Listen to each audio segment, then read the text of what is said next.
The Inventio Fortunatae, or the Inventio Fortunata. Arctic exploration. With an account of Nicholas of Lynn, read before the American Geographical Society, Chickering Hall, May 15, 1880. Reprinted from the Bulletin of the Society by B.R. da Costa, New York, 1881. Arctic exploration by the Reverend B.V. da Costa. At an early period, navigators directed their enterprise towards the north. Encouragement to explore a region invested with mystery and romance was found in the fact that great currents, both in the sea and the air, were ready to serve as guides and help them on their way. Nature appears partial towards the north, as the equator of heat is by no means coincident with the equatorial line. In portions of the Pacific, the equator of heat indeed runs south of the geographical equator, but elsewhere it sweeps 10 degrees north of the line, and from thence hot waves are thrown off towards the pole. When battling his way towards the high latitudes, man acts in sympathy with the mightiest forces of nature. The magnetic needle, pointing steadfastly towards the north, is the index of his mind. This joint tendency of nature and man is prophetic and tells of a triumphant result. When or under what circumstances the first Arctic voyage was made is not now known. At the dawn of history, the northern regions were represented as the realm of perpetual night.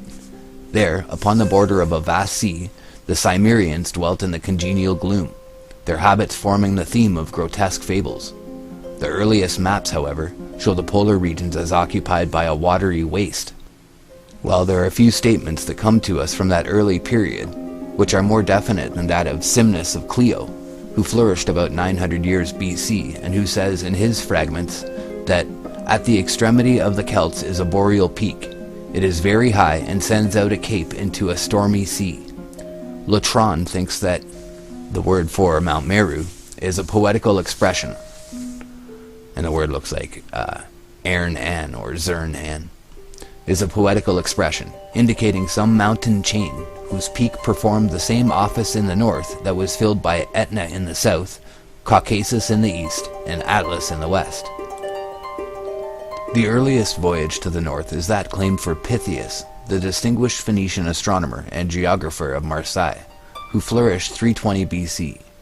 His works were extant in the 5th century, but are no longer found. Pliny and Eratosthenes gave full credit to his narrations, though Strabo shows great hostility to Pytheas, whose accounts he refused to receive, saying that he made use of his acquaintance with astronomy and mathematics to fabricate his false narrative.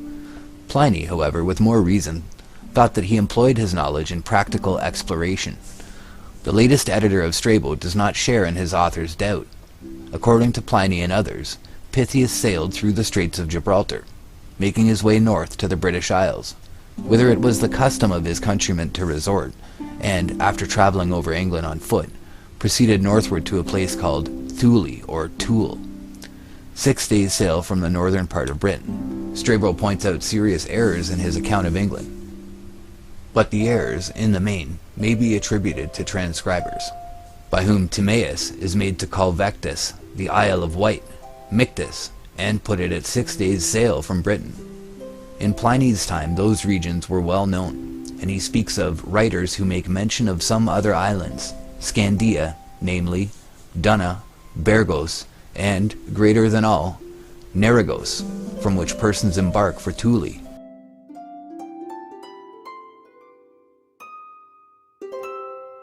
Pliny's Natural History, Book 2, Chapter 75, and Book 4, Chapters 13, 30, and 36, or 80 and 86.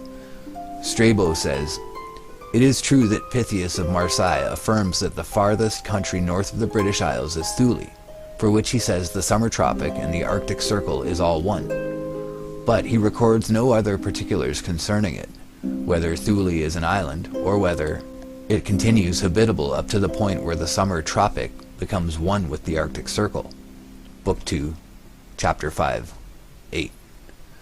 Strabo's editor says on this, that the summer tropic being placed at 24 degrees from the equator by Strabo, and most probably by Pytheas, the latitude of Thule or Iceland would be fixed at 66 degrees north, which corresponds with the north of Iceland, where the two tropics would join and become one.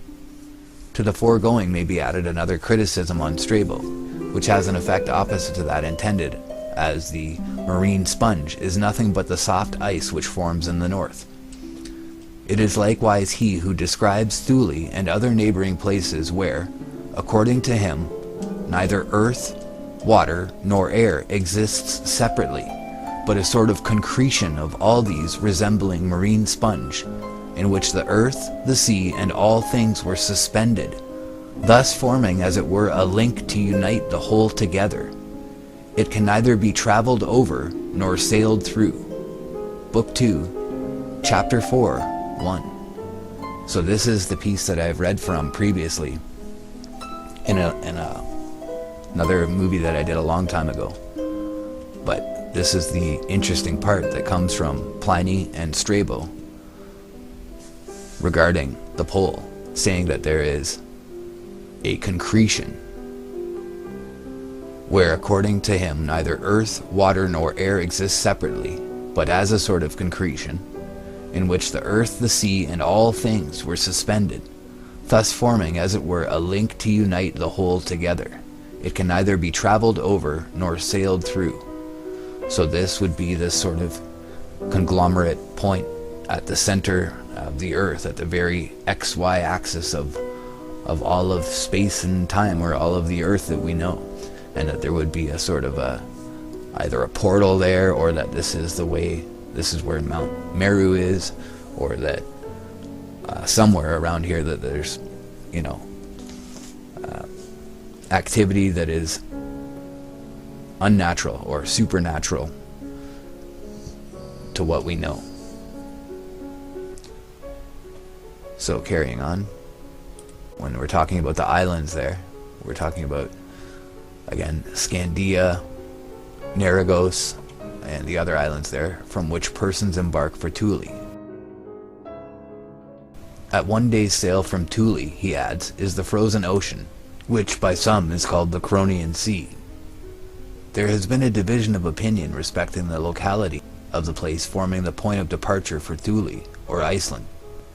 By some, Scandia is identified with Scandinavia, Bergos with the modern Bergen, and Narragos as the northern part of Norway, though Gosselin is of the opinion that Bergos refers to the Scottish island of Barra, and Narragos to one of the northern promontories called Neri. However this may be, it is evident that, in the time of Pliny, and long before, there were those who knew of the island of Iceland, which was reached either from the Orkneys or from the coast of Norway.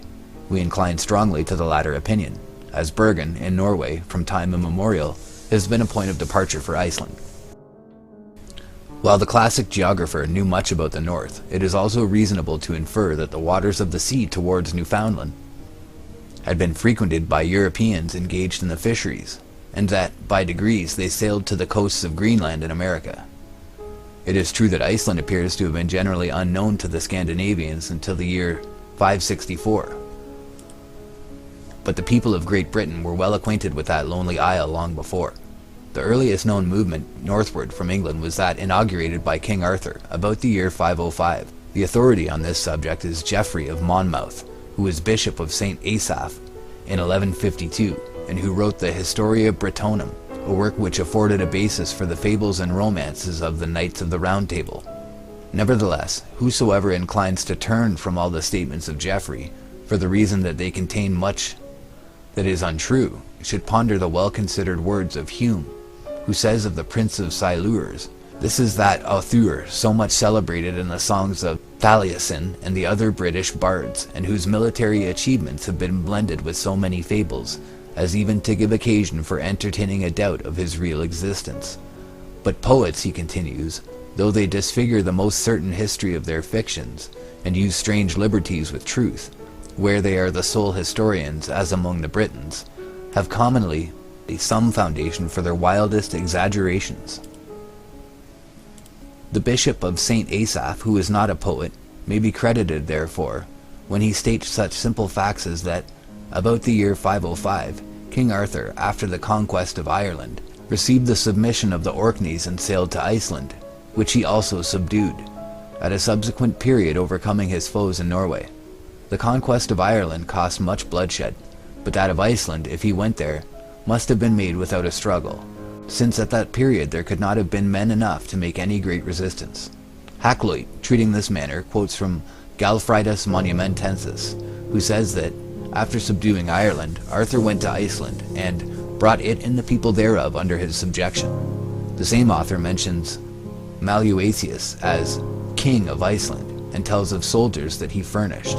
The king, however, may be reduced to a figure of speech, while there could have been no soldiers unless, indeed, Arthur, as elsewhere stated, transported people to the north. Hakluyt also quotes Lombard, to the effect that Arthur made his way to Greenland. But we can understand how the statement originated, since the map of Ptolemy made Greenland a western extension of Norway, the position of the country being misunderstood. It was very easy, therefore, for modern chroniclers to suppose that Arthur took Greenland on his way in his expedition to Norway, hence this error. Warren, who wrote in the 14th century, before the influence of Ptolemy's maps were generally felt, does not mention Greenland, though he says that Arthur carried the war into Iceland and fought with the Icelanders, whom he brought into subjection. Geoffrey of Monmouth does not allude to Greenland. Nevertheless, he is our authority for the statement that Arthur went to Iceland. It is possible that the Bishop of St. Asaph inferred that the northern island visited was Iceland, and it is also possible that, in such a case, he may have been in error. But this treatment of his statement is not required.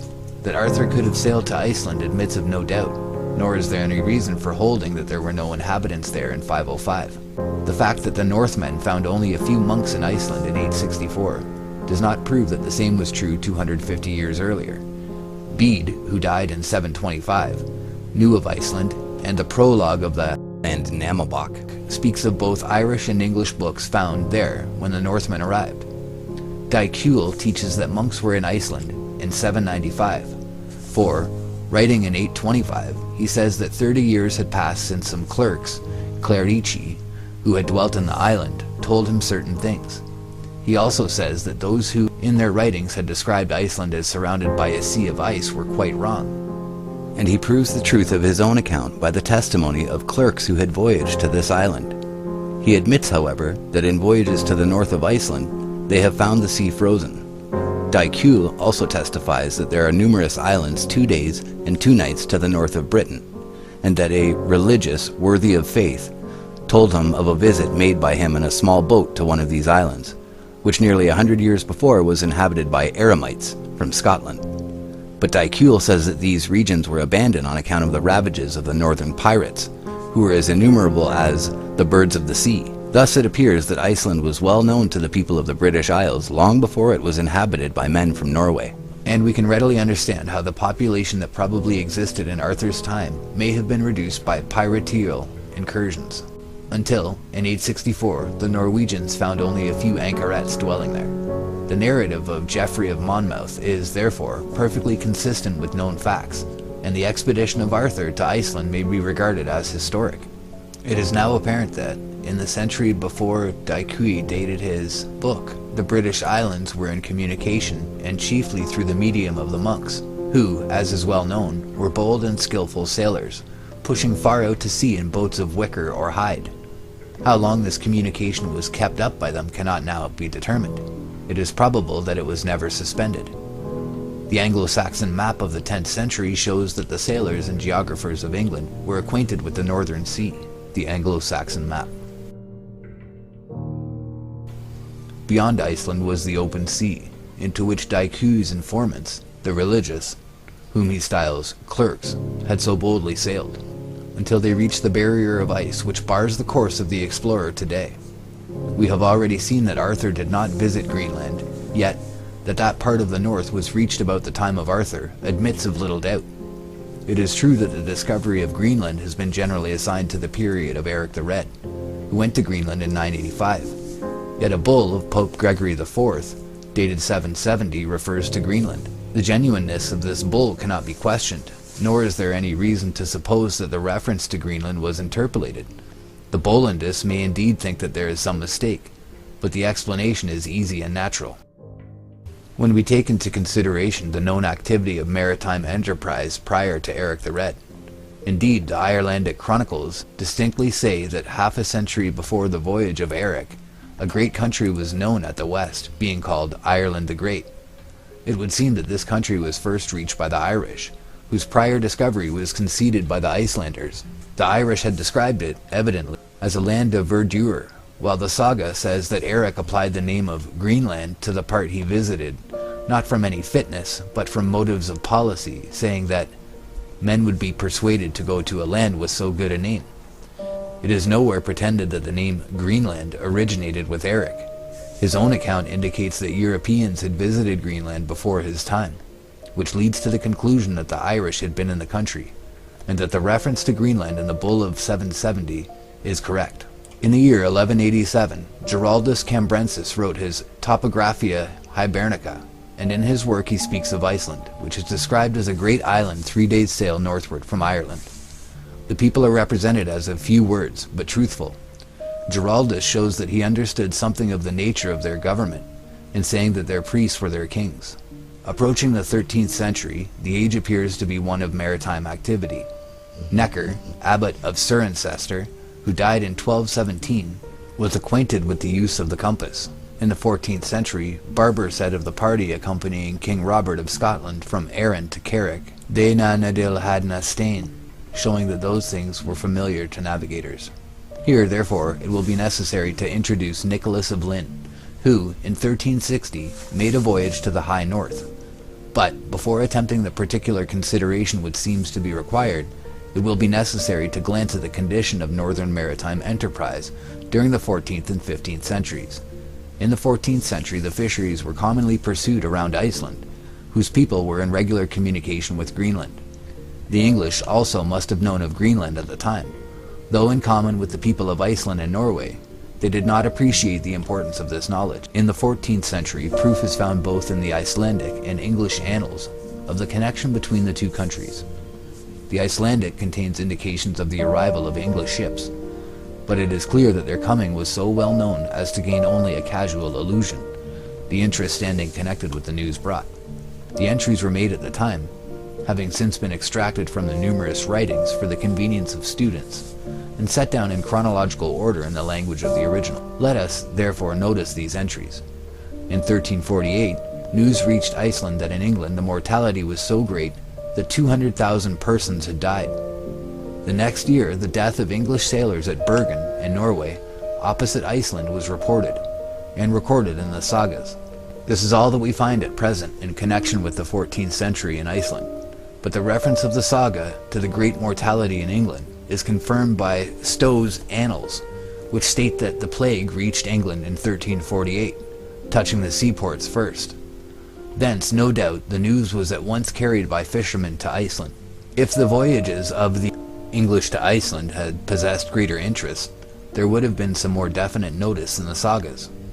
We are free, however, to admit that early in this century the merchant trade may have been small, as in 1328 Edward III does not mention Iceland in his Pro Mercatoribus Extraneus, nor does he mention Denmark or Norway, but these are included in the general language, omnium aliarum terrarum et locorum extranorant. Nevertheless, the mandate of Edward III, dated March 18, 1354, recognizes the fact that the king maintained a fleet for service in the Parts Boreal, John de Haddon being the admiral. It was probably designed to protect the fishermen and merchants from pirates around the north of Britain. In the Icelandic annals of the 15th century, the first entry is that of 1407, when news was received of the death of the Archbishop of York. In 1412, it was recorded that 5 English sailors had separated from their ship and wintered in the island. In 1413, 30 more fishing vessels came from England. Some of them were blown to the northern part of Iceland, and possibly to the Greenland coast. In 1415, 6 English ships sailed to Iceland, and made their port in the Westman Islands. In 1416, 6 ships anchored in Hafnarfjord, in the southwest of Iceland. In 1419, many English ships were wrecked on the coast of Iceland, and a large number of lives were lost. The annals in the present compilation end with the year 1430, and these 6 entries are all that we find. If carefully considered, however, it will appear that these mentions really form memorabilia.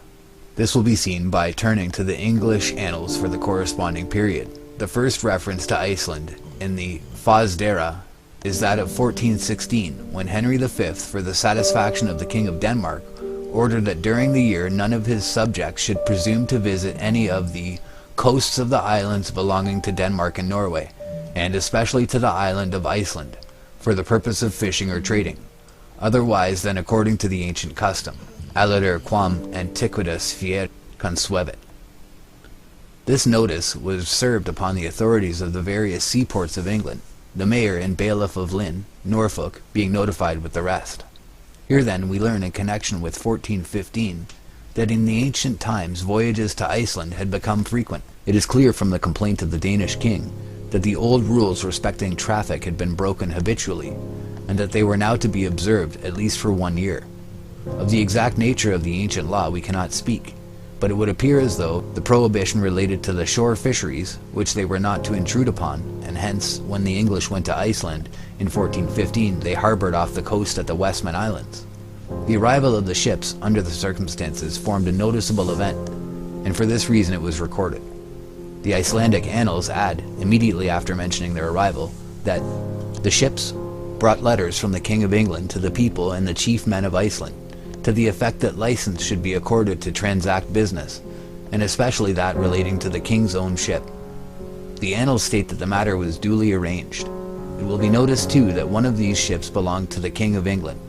It was evidently a cruiser of the Royal Navy. There is then a complete agreement between the English and the Icelandic annals, both showing that an English fleet visited Iceland in 1415, a circumstance which should go very far to establish the general value and credibility of those records of a distant age. In 1416 the English were again in Iceland, but the Foedera does not mention the voyages until 1436, when Henry VI issued a license to John, the Icelandic Bishop of Holum, then in London, authorizing him to engage John May with his ship Catherine for a voyage to Iceland, where May, evidently an old voyager, was to act as his attorney and transact certain business for him, the bishop himself not wishing to undertake the voyage. In 1430, Richard Weston of London, a stockfishmonger, was well known by the Icelanders. Reading this little note here from the Ebed. These supplies were sent to the Bishop of Skelboli, who alone was authorized by the Synod of Denmark to supply the elements of the sacraments to the churches. In 1440, Henry VI sent 2 ships to Iceland, with supplies to be exchanged for such commodities as the inhabitants possessed. It was feared that without this aid from England, the sacraments even would be omitted, there being neither wine nor salt in the country, and only milk and water.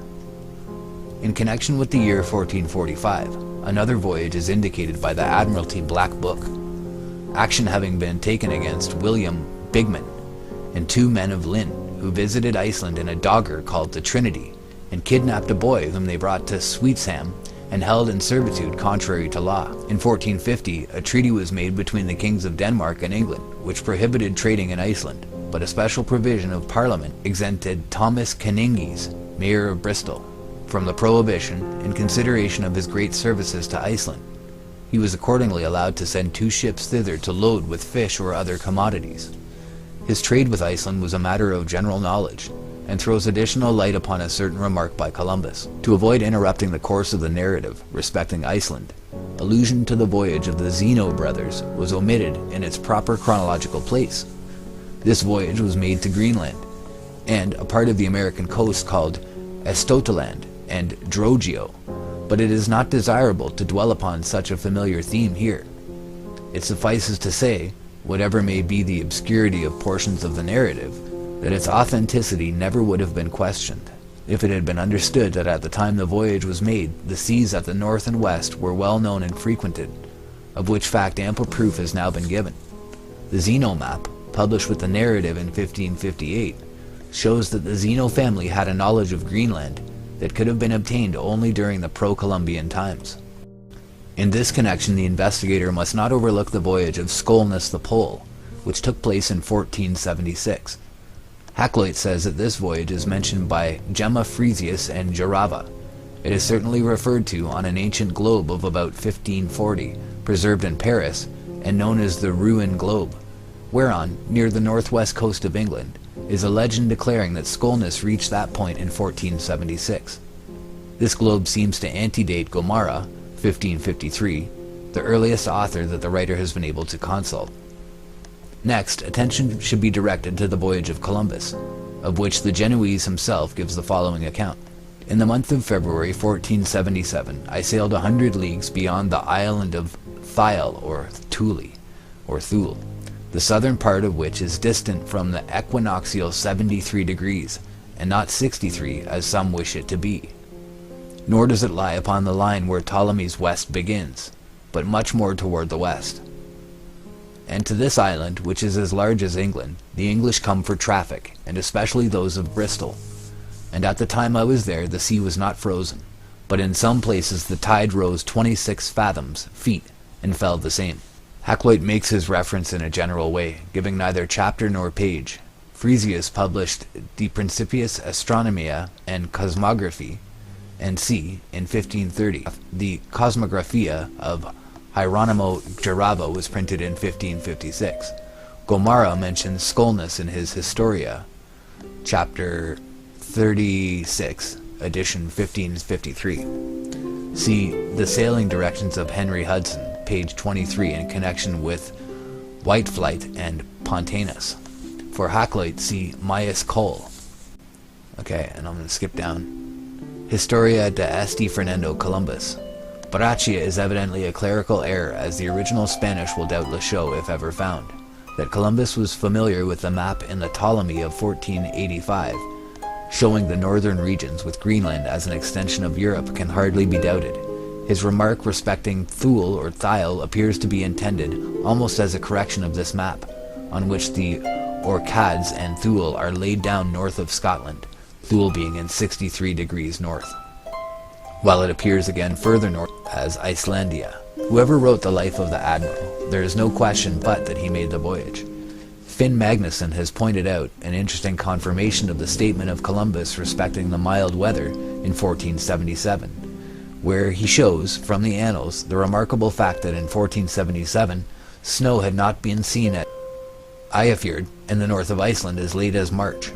To this period belongs the voyage of Robert Alcock of Hull, who in 1478 was commissioned by Edward IV to send a ship of 240 tons to Iceland, which was to reload with fish or other goods. He was licensed again in 1483. Chaucer, in the prologue to the Canterbury Tales, shows by his shipmen something of the activity of the British sailor in the time of Nicholas of Lynn. It is said that, of nice conscience took he no keep, but of his craft to reckon well his tides, his streams and his strands him besides, his harbor, his moan, and his load mange. There was none which from Hull unto Carthage. He knew well all the havens as they were, fro Gotland to the Cape to Finisterre. An indication more to our present purpose is found in the poem on the policy of keeping the sea, which belongs to the middle of the 15th century. At that time the northern region was so well known that the author of the poem disposes of the subject briefly.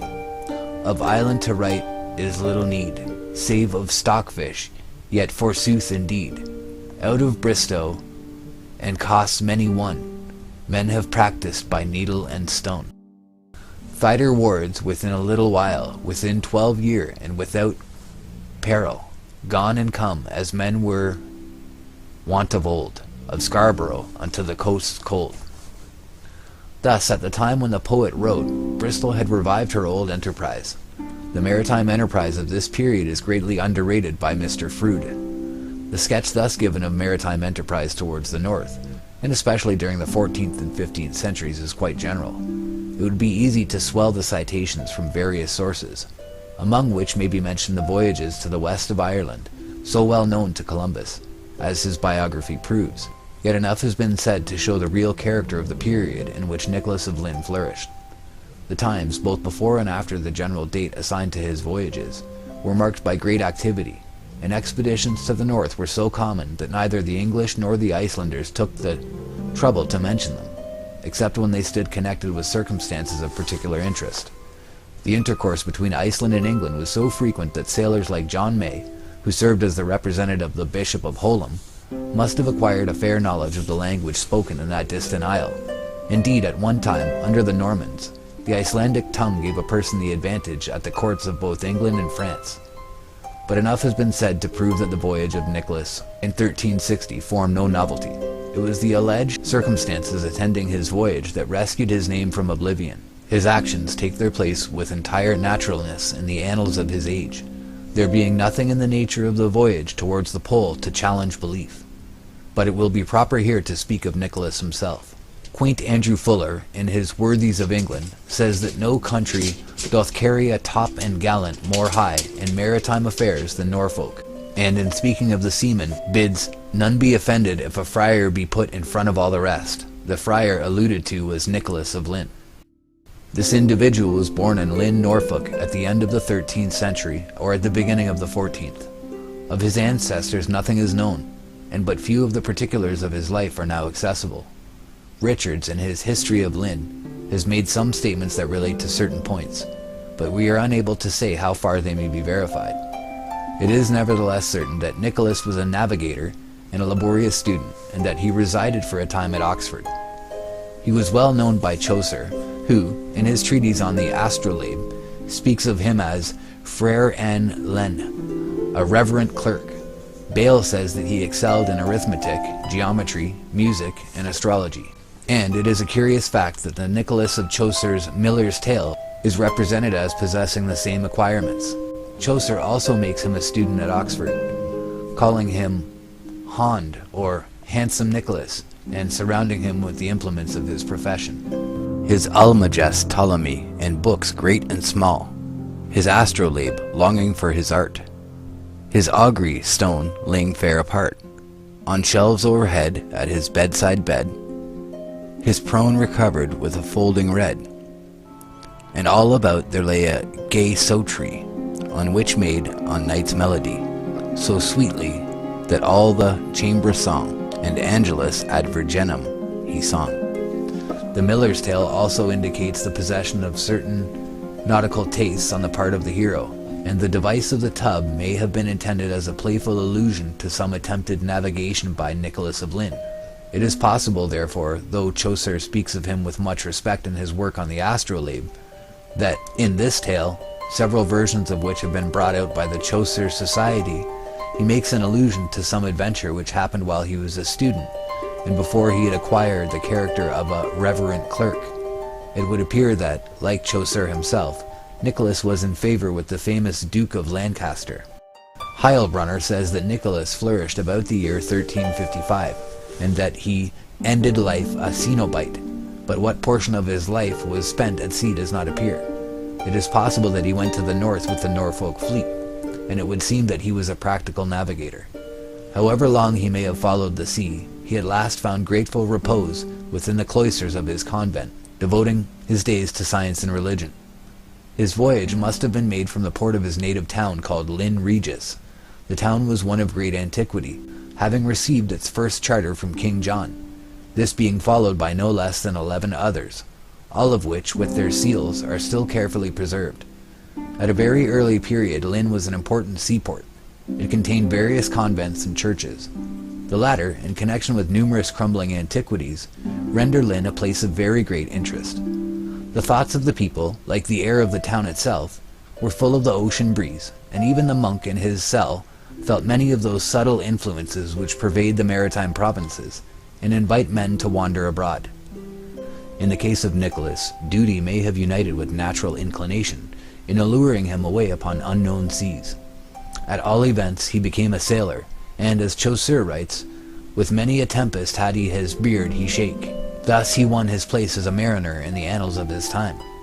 Two works have been attributed to Nicholas of Lynn: the Inventio Fortunatae, a copy of which he presented to Edward III, and an astronomical calendar adapted more or less to practical navigation.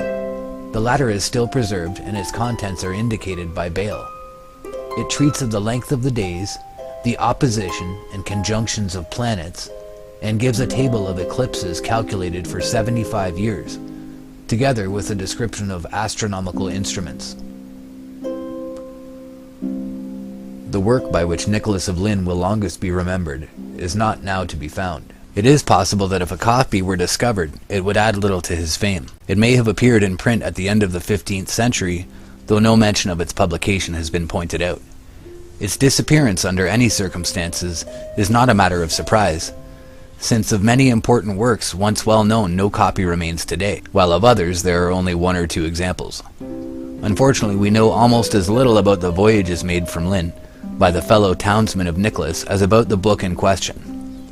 Many hardy mariners sailed from the port of Lynn, but of their enterprise at the north only the most scanty memorials remain. It is nevertheless clear that their activity was appreciated by Edward III, while their neighbours of Blakeney were several times favoured by that king on account of their superior merit.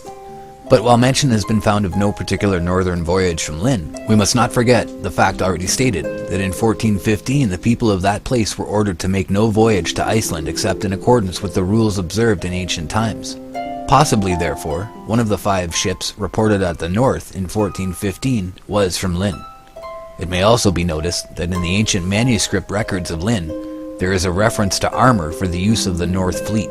There is one curious thing to be mentioned, namely that on certain maps of the Orcades, and notably on Black's Atlas, some rocks are laid down north of Ronaldja as altars of Lina.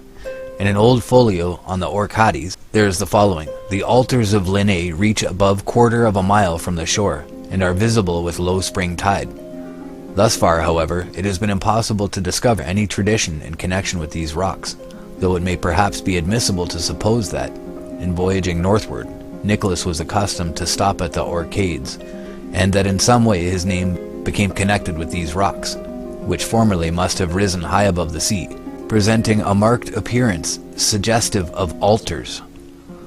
Among the manuscripts of Sir Thomas Hare at Stowe Hall is one which, under date of March 16th, 1337, mentions a ship at Lynn called the Petra, Edmund Ferrers of Wiggindale being master.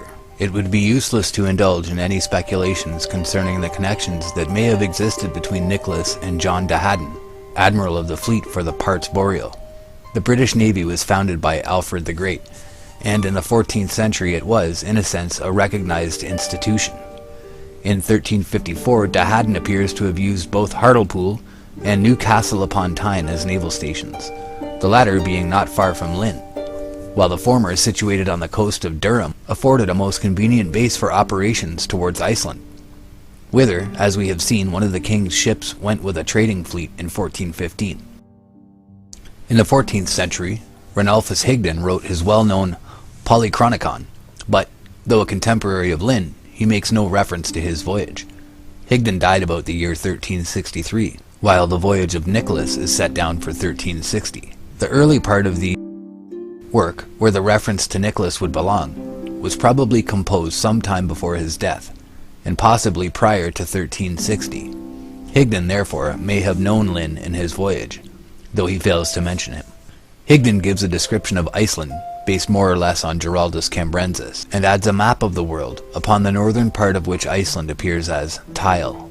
The earliest allusions to the Inventio Fortunatae of Lynn is found upon the margin of a map by John Ruysch, which appeared at Rome in the Ptolemy of 1508. On this map is a legend somewhat to the following effect. It is written in the book of the fortunate discovery that, under the Arctic Pole, there is a high magnetic rock, 33 German miles in circumference. This is surrounded by the fluid Sugenum Sea, that as a vase pours out water by 4 mouths from below.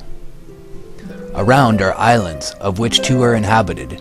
Mountains vast and wide surround these islands, 24 of which deny habitation to man. This would seem to indicate that the book written by Nicholas of Lynn was known to the mapmaker, while, also, it may have been known at Rome. It is evident that the polar region was drawn more or less in accordance with some plan by Nicholas, which was combined with later material.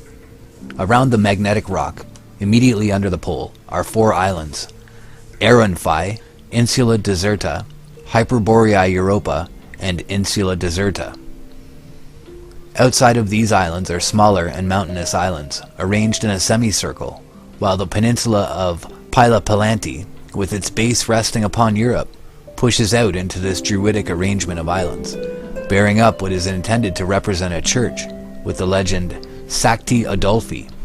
Eastward of this peninsula is the Provincia Obscura and the Mare Sugenum. Westward of Berge Extrema, another peninsula enters the group of islands, which is pierced by Planura de Berga at the extreme west.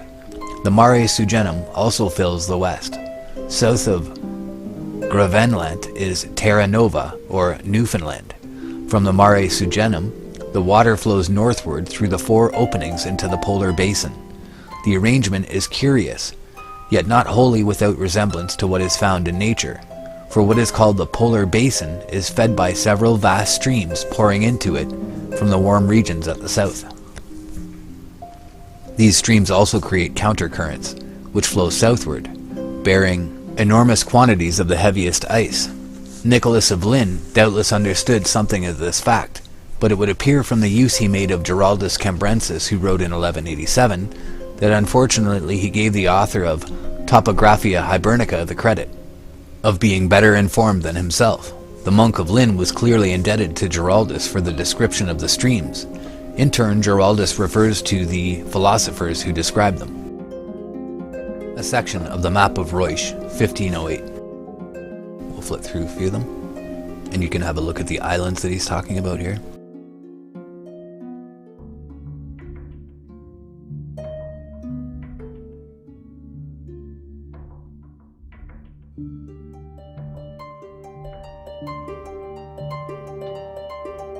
This basin or whirlpool at the north, with the 4 entering streams, appears to be a venerable institution. Yet it may, after all, be founded upon what is observed today, in connection with the Gulf Stream and the Kuru Siro, and may be connected with the observations of such navigators as Pytheas, who went to the north. The magnetic rock under the pole, on the map of Reusch, or rather, we may perhaps say, of Nicholas, deserves attention, as it has been claimed that the monk had applied his mind to one of the most difficult of problems, and that the magnetic mountain stands for the solution thereof. The attention of Humboldt does not appear to have been drawn to Nicholas, but in treating the history of the magnet, the great investigator calls attention to the fact that, on the remarkable chart of America appended to the edition of the Geography of Ptolemy published at Rome in 1508, we find the magnetic pole marked as an insular mountain north of Greenland. In 1616, Martin Cortez placed the magnetic pole further south, as did Sanudo in 1588. That Nicholas entertained fanciful notions is not at all strange. Sanudo held that if men were ever so fortunate as to reach the magnetic pole, they would experience some miraculous effect. Columbus likewise was full of curious fancies, holding for instance that, west of the Azores, ships sailed uphill towards the unapproachable paradise. It would have been a happy thing if the false notions of Nicholas of Lynn had not misled others. First, however, it must be indicated that the magnetic mountain of Lynn was borrowed from the early philosophers and geographers.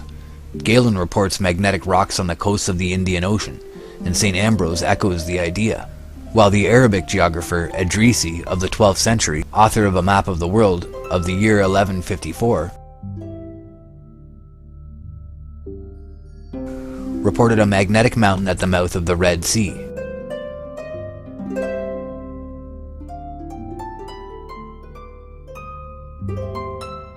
It being 12 miles long and surrounded by islands, acting upon the iron in ships and holding them fast. In Reusch's Ptolemy of 1508 is found a similar account. The island being in the possession of anthropophagi or manioles, it is surrounded by 10 other islands. The magnetic attraction was so powerful there that it was necessary in building ships to use wooden nails. In these accounts, as in the map of Reusch, the magnetic island stands in a circle of islands. Edrisi's map, AD 1154. The map of Reusch alone is the authority for connecting Lynn's name with the magnetic mountain. The accounts preserved by Mercator and Dr. D do not mention the magnetic rock, the ships being driven by the currents, or in drafts.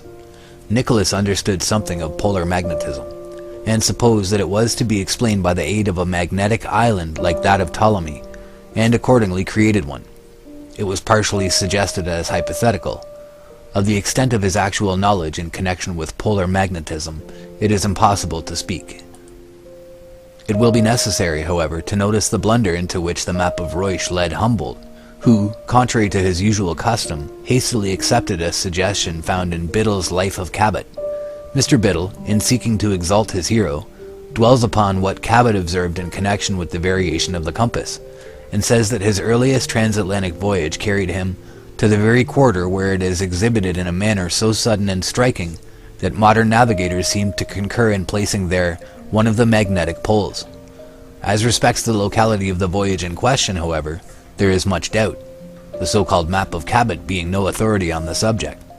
Mr. Biddle nevertheless continues, and he says, quote, "There is a curious piece of evidence to show how early the northern region discovered by Cabot was associated with the alarm, which this phenomenon, the variation, must, in the first instance, have excited," adding, "On the great map of the world, which accompanies the edition of Ptolemy published at Rome in 1508, is the following inscription, which he gives in Latin, but which is Englished as follows: Here the ship's compass loses its property, and no vessel with iron on board is able to get away." On this, the author says that it is impossible to doubt that the reference is to the well-known effect produced there on the compass.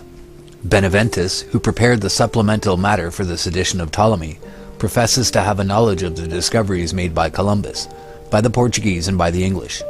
He also refers to Fournier, who says that Cabot marked exactly in various places the dipping of the needle. Humboldt, in noticing this, says that Biddle observes with justice that a remark inscribed on the map monde of Ptolemy appears founded on the ideas of Cabot relative to the position and proximity of the magnetic pole. Nevertheless, a more careful examination of the general subject, in connection with Nicholas of Lynn, would have shown Humboldt that there was no reference whatever in the legend to the discoveries of Cabot, but that the reference was to the teaching contained in the monk's Inventio Fortunatae, itself an echo of Ptolemy and the ancients. Biddle says that the inscription appears far beyond Terra Nova, while Humboldt loosely says, before or near, Press, Newfoundland.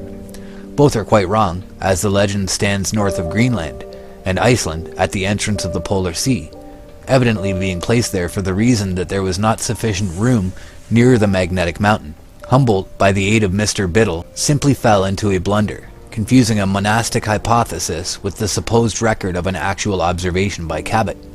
This error does not appear to have been noticed hitherto.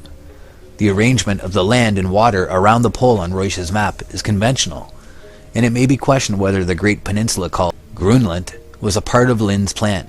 At all events, he had ample opportunities of becoming acquainted with Greenland when making his voyage to the north, as in 1379 the Icelanders were still well informed respecting that country.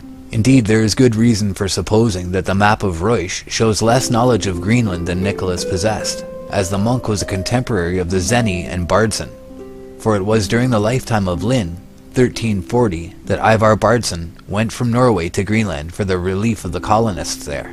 Next we pass to the map of Orontius Fine of the year 1531, which shows the influence of Nicholas as exerted by Ruysch, for there is no evidence at hand proving that Fine had seen the book called Inventio Fortunatae. Fine's map represents the circumpolar region complete and retains the 4 inner islands shown by Ruysch. The outer circle of islands is broken, while Greenland appears as an island widely separated from Asia. Iceland and the Orcades appear in their proper relative positions. Bacalar, which included Newfoundland and Labrador, being a part of Asia, in accordance with the Columbian idea.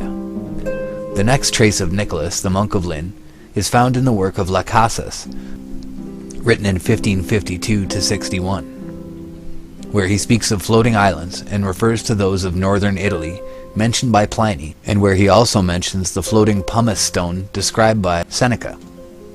Passing from these cases, he mentions certain islands which swim on the water, saying, "Of this kind must have been those which are called St. Brandon, in whose history it is said, you may read of many islands that were seen in the sea surrounding the islands of Cape Verde and the Azores, which are always in a state of conflagration, and which must be similar to those spoken of above," adding, "Of the same mention is made in the book of Inventio Fortunatae."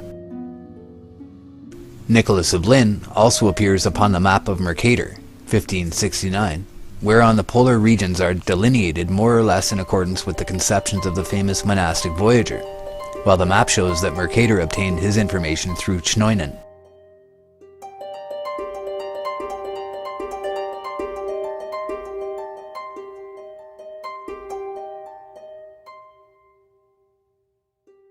Mercator says, "Touching the description of the north parts, I have taken the same out of the voyage of James Chnoinen of Hartson and Basca, which allegeth, among the rest, he learned of a certain priest in the King of Norway's court in the years 1354.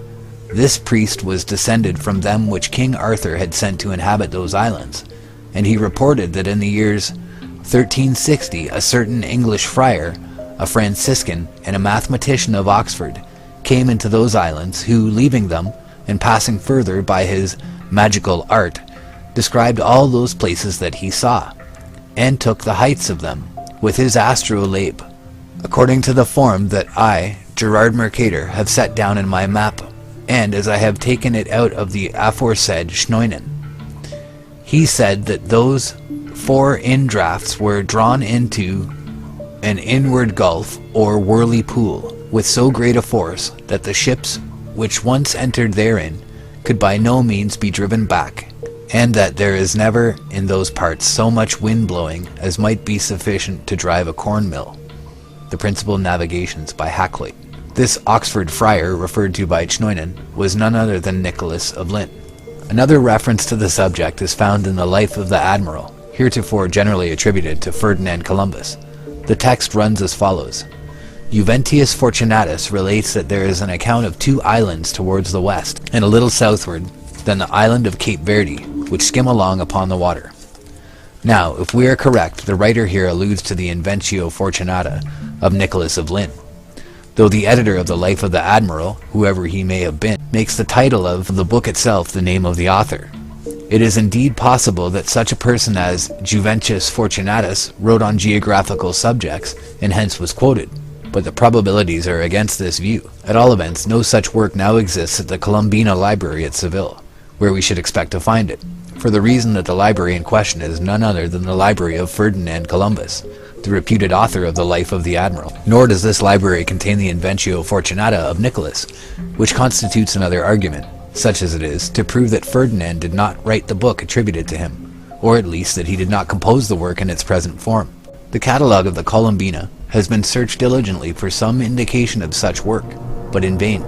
An inquiry has also been made respecting the Book of Schneunen, through which our author of the Life of the Admiral might have learned the story of Nicholas. This work is also wanting in the Columbina catalogue. It is nevertheless clear that Columbus made a careful examination of the Arctic question. In the course of his studies he might have seen the Inventio Fortunata. That he had examined the subject is evident from his memoir or annotations upon the 5 zones, in which he sets forth the theory found in the Imago Mundi, holding that the North was inhabitable, and proving it out of his own experience in 1477. In 1589, Blundeville expressed an opinion derogatory to Lynn, holding that the voyage attributed to him could never have been performed without the aid of some cold devil. We now pass to the celebrated Dr. John Dee, a large number of whose invaluable manuscripts were destroyed by a mob at Mortlake in 1583, who evidently knew the manuscript of Nicholas and Hakluyt. In 1599 gives an additional testimony from the astrologer. It runs as follows. Anno 1360, that is to wit, in the 34 years of the reign of the triumphant King Edward III, a friar of Oxford, being a good astronomer, went in company with others to the most northern islands of the world, and there leaving his company together, he travelled alone, and purposely described all the northern islands with the indrawing seas, and the record thereof. At his return he delivered to the King of England, the name of which book is Inventio Fortunata, alter Fortunae, qui liber incipit agradiu 54 usque ad polum, which friar for sundry purposes after that did 5 several times pass from England thither and home again. As late as 1659, the story of Nicholas of Lynn was echoed by geographers and cosmographers. Heylin wrote about the great rock at the pole and the 4 indrafts, or Europe, which swallowed up ships, and added the story of the Pygmies, mentioned on Mercator's map of 1542. Among the maps which gave more or less exactly the ideas represented by Ruysch, that made in 1572 for Munster, copies of which are found in Bell Forest of 1575. Linnecotton's map of 1593 faintly shows the Europae.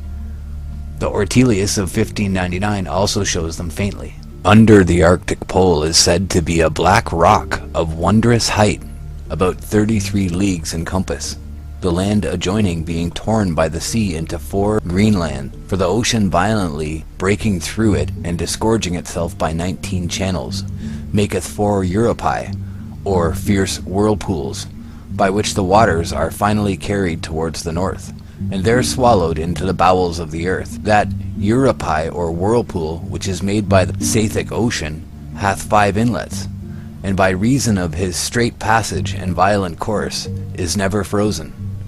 The other on the back of Greenland, being 37 leagues long, hath 3 inlets, and remaineth frozen 3 months yearly. Between these two lieth an island, on the north of Lapia and Biarmia, inhabited, as they say, by pygmies, the tallest of them not above 4 feet high. A certain scholar of Oxford reporteth that these 4 Europae are carried with such furious violence towards some gulf in which they are finally swallowed up, that no ship is able, with never so strong a gale, to stem the current, and yet there is never so strong a wind as to blow a windmill. Cosmographie 2-4, page 191, edition 1859. But Blundeville, our countryman, is of another opinion, as indeed who is not, neither believing that Pliny, or any of the other Roman writers, came hither to describe this promontory, or that the Oxford friar, without the assistance of some cold devil of the middle region of the airs, and consequently able to endure all weathers, could approach so near as to measure these cold countries with his astrolabe, or to take the height of the Black Rock with his Jacob's staff. The Mercator of Hondius, 1607, wants them, but the Fasculus Geographicus of Matthew Quad 1608 shows the Europae fully, as does the Hondius of 1619, in which there is an allusion to the Fabulous Chneunen. In 1625, Puribas has copied the map of Hondius, who repeats the then current account of Lynn. Further on, he says that Mercator was abused by a map sent unto him of 4 Europae meeting about the North Pole. In all these accounts there is, however, nothing to impugn the general statement respecting the voyage of Nicholas into the far north. If correctly reported, he may have fancied that he knew all about the pole and that he had solved the problem of the magnet by putting one of the old magnetic mountains in the north.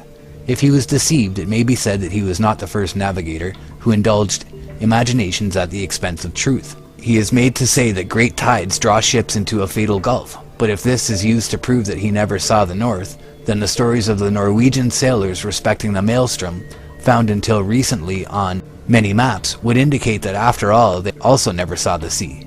In the early times, what havoc could not the cosmographer have made of the statement of Davis, who saw the northern seas falling down into the gulf with a mighty overfall?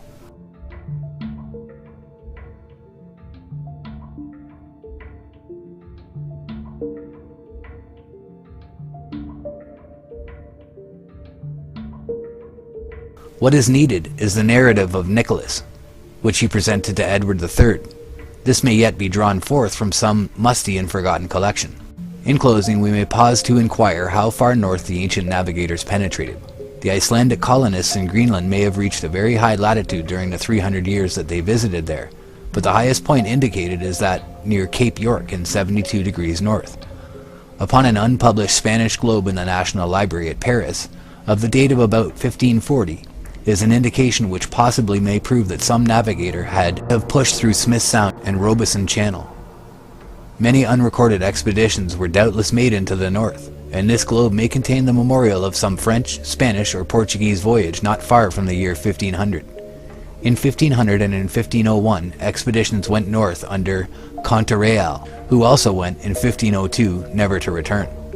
On the east coast of Greenland, so far as our knowledge goes, exploration was not carried high up, though Columbus, in going 300 miles beyond Iceland, must have sailed close to the northern border of Greenland. If he had persevered, he would have struck the New World in 1477.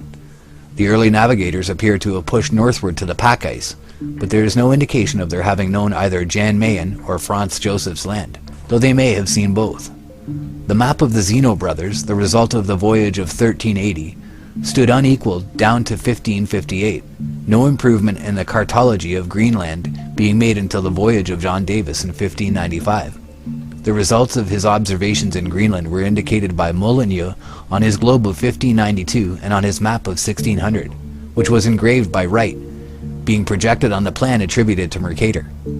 The map of 1690 appears to be the one referred to by Shakespeare in Twelfth Night as the new map with the augmentation of the Indies. In 1511, the Lennox globe showed an open sea around the pole, and in 1520, the Verrazano map left the sea still open, though in the Antarctic region, a great continent was beginning to appear south of Cape Horn. Herein was the partial representation of a classic myth. On Mercator's map of 1569, the Antarctic continent exalts in astounding proportions.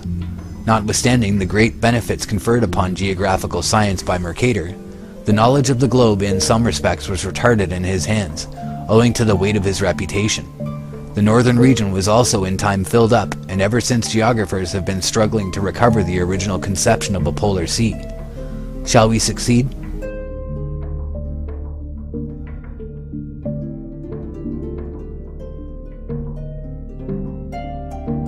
Of speculation on this point we have had enough, and the question remains to be decided by events. One thing, however, has become clear, namely, that the prospect of sailing to the pole by the way of Smith Sound is far from encouraging. Manifestly, beyond a certain point, the route must be pursued by sledging. On the other hand, the route by Bering Straits is still to be fully tested. The Jeannette, under Captain DeLong, which last year passed within the ice belt, sailing for Wrangell's Land, is yet to be heard from. The establishment of the proposed colony at Discovery Bay, in latitude 81 degrees 44 minutes north, also awaits its accomplishment. When this is done, as probably it will be done in the summer of 1881, explorers will be prepared to make fresh advances north of Smith Sound, and thus enter seriously upon the work of reaching the pole. Captain Nares predicts that this can never be done, as in his judgment the ice is too rough for rapid sledging, while a powerful current is continually carrying the ice southward. The opinion of so brave and skillful an officer is not to be treated lightly, yet there is no proof that the current always acts as it did when Captain Markham made his great sledge journey to 83 degrees 20 minutes north, the highest point yet reached, nor that the ice is always in the same rough condition that made his progress so slow. These are points that remain to be decided by a permanent colony. In that sledge journey, Captain Markham's party was prostrated by scurvy, the scourge of the north, though a disease which a proper supply of provisions will obviate. Evidently, too, the season passed in the north by the Nares expedition was one of unusual severity. As it remained, Captain Markham reached a point where the water had shoaled to 70 fathoms, indicating approaching land. They turned back when only 399 miles from the pole. It is not unreasonable to suppose that land actually exists a short distance north of this point. If so, that land may be gained and used as a base of operations for the regions beyond. The question of reaching the pole is now being resolved into one of equipment, while in this department something is yet to be learned. The first thing to be achieved is the establishment of the permanent colony at Discovery Bay, after which must follow the use of every appliance that science and ingenuity can devise. In this respect, the Nares expedition was not altogether perfect. Indeed, no temporary expedition can meet all the conditions. Permanence in operation must characterize any successful plan to reach the pole. The explorer must be made independent of ships. He must have adequate means of resisting the cold and anti-scorbatics that will ensure health. These things are certainly possible, and when secured, the Arctic adventurer can bide his time and await the favorable season, in the meanwhile spending his time in those general observations that will prove of such incalculable scientific advantage. Haste will form no part in that great campaign which must conduct the explorer to the pole. The work will require time and the highest courage and perseverance. The explorer will have no assistance from the natives beyond what he gains from those who live south of Discovery Bay. That he will find as he pushes into the far north. Any Arctic Highlander living in exclusion with herds of muskox and reindeer is a mere chimera. Ellesmere Land, far south of Discovery Bay, appears to be the northern limit of the Eskimo. Wherever a man goes in that high northern region, he must carry the bulk of his supplies with him, as it will be found impossible to subsist by those means employed by Lieutenant Schwatka in the southward regions while engaged in the Franklin search. Everything depends upon those calculations which will enable the explorer to gauge his strength with exactness and maintain his connection with the base of those supplies which annual relief expeditions, independently organized and maintained, will furnish in unfailing abundance. With a proper equipment, the dangers of Arctic explorations are reduced to the average of the ordinary seafaring life, and experience proves that such work in the north can no longer be objected to on the ground of its risk. Indeed, Arctic exploration may now be considered as an accepted branch of study, and as a wise extension of the signal service into the realm of perpetual cold. This being granted, the ultimate results will take care of themselves. For, with prudence, courage, and perseverance, the dream of the Middle Ages will be realized, and the American flag will be planted at the pole.